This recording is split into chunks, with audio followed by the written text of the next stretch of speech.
The moment my knees buckled and I hit that cold kitchen tile coffee mug flying out of my hand, it wasn't pain or fear that slammed into me. It was that gut level shock, the kind you only feel when something you depend on just isn't there. I was seizing, thrashing on the floor, the whole world spinning, yet the only thing I could think was, where's Compass? Where's my dog? The space beside me felt emptier than I can explain.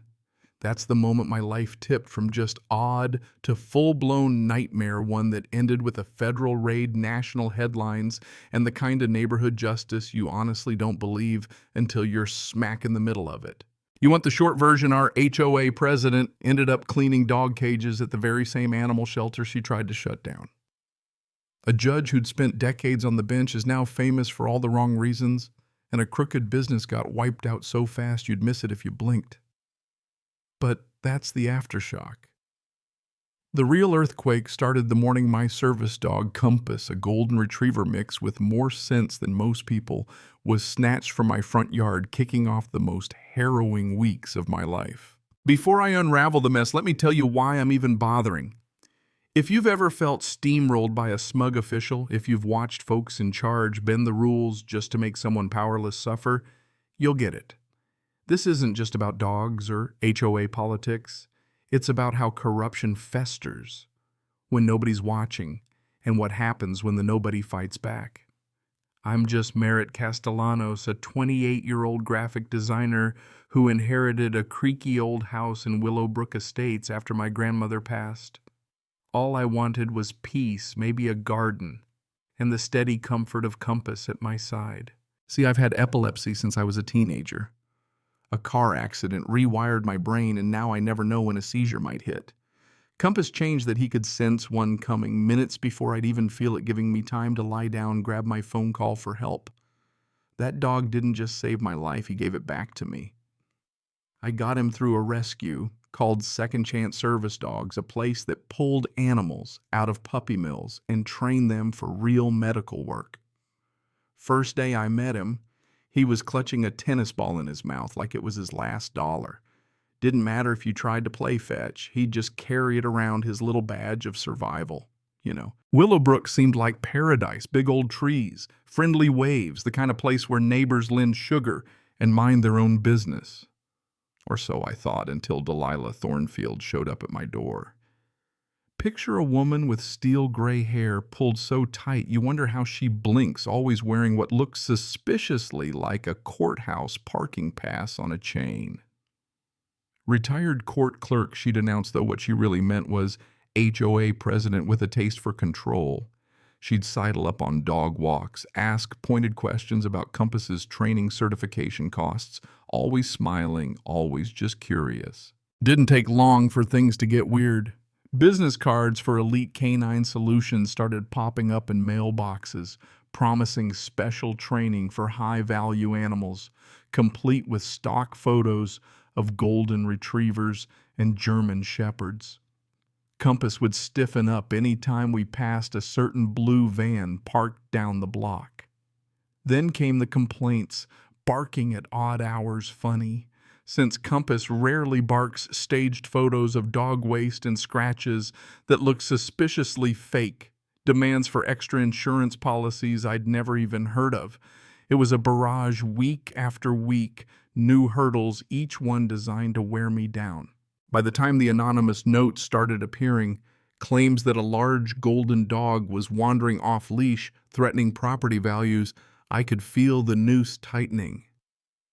And yet whenever I pushed back, Delilah would just smile that icy smile, quoting HOA bylaws and insisting she was looking out for the community.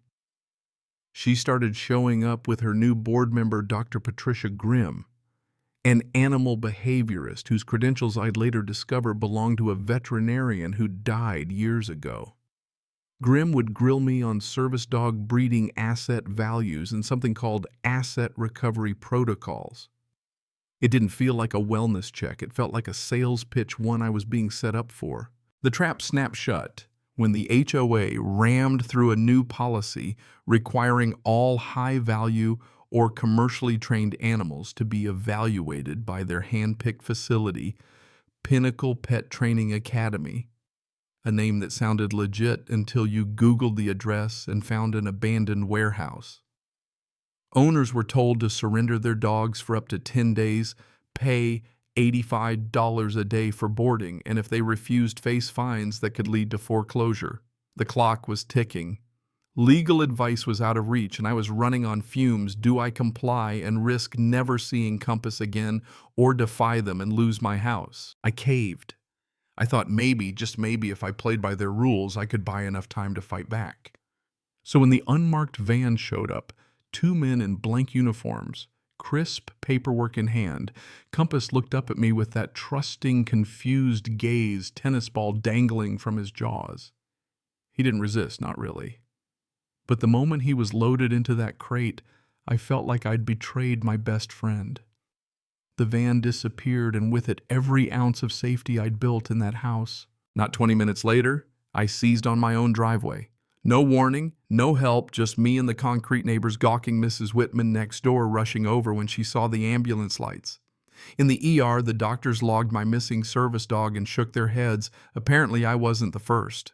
3 other patients had landed there that month, each missing their medical alert animal after a suspicious HOA evaluation. The neurologist, Dr. Montague, called it out for what it was: dangerous, illegal, and potentially deadly. When I called Pinnacle, nobody answered. The second time, a receptionist pretended they'd never heard of Compass, and the paperwork reference numbers didn't match their system.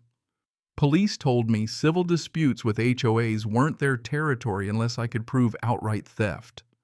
The so-called official documents were all forged animal control HOA, even a bogus vet sign-off. That's when the State Disability Rights Office got involved. Rebecca Thorne, their attorney, took one look at the pattern dogs disappearing shell companies' identical scams across counties and told me flat out this wasn't bureaucratic overreach, it was organized crime. Turns out Pinnacle's address was just a mailbox in a strip mall.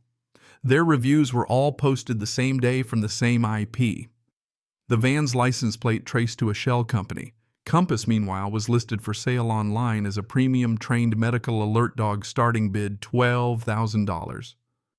Photos of his distinctive face even mention of his seizure detection skills. We found dozens of similar listings, service dogs, therapy dogs, all yanked from their owners under the same pretext. Here's the twist. Nobody saw coming.